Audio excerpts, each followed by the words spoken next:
Hello guys, আসসালামু আলাইকুম। আজকে আবার নতুন ভিডিও নিলাম। আজকে যাচ্ছি নবাবের মুর্শিদাবাদ। তো চলো যাই। কিছুক্ষণ যাওয়ার পর আমাদের বাস চলে আসে আর আমার বাসের উপর উঠে যাই। আর রাহুল জামা আমার ভিডিওটা বানিয়ে দিচ্ছিলো।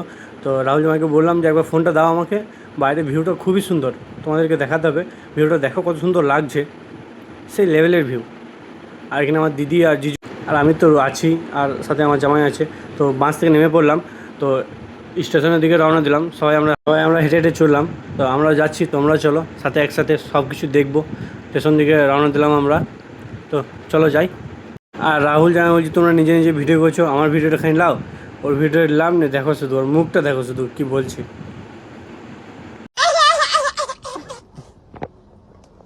এদিকে বাইরে শুনতে পেলাম আমাদের ট্রেনটা চলে গেছে, তাই ফটাফট ট্রেনের উদ্দেশ্যে বেরিয়ে পড়লাম যে আমাদের ট্রেনটা চলে গেছে। তারপর স্টেশনে দেখছি না, ট্রেন আসেনি, এখনও 1 ঘন্টা লেট আছে। তো বাইরে একটা খেপাচোদা বললো আমাদের যে ট্রেন চলে গেছে, তোমাদের টিকিটটা দেখালাম আমরা।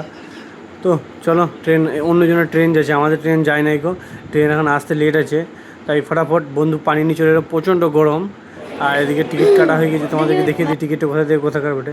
আর এদিকে বন্ধুর বিয়ে করার অবস্থা দেখো, মানে জামাই হচ্ছে, বন্ধু আছে। তো বিয়ে করার অবস্থা দেখো, ব্যাগ ফ্যাগ সব নিয়ে। আর ট্রেন চলে গেছে এদিকে। তো চলো যাই, তোমরা এসো।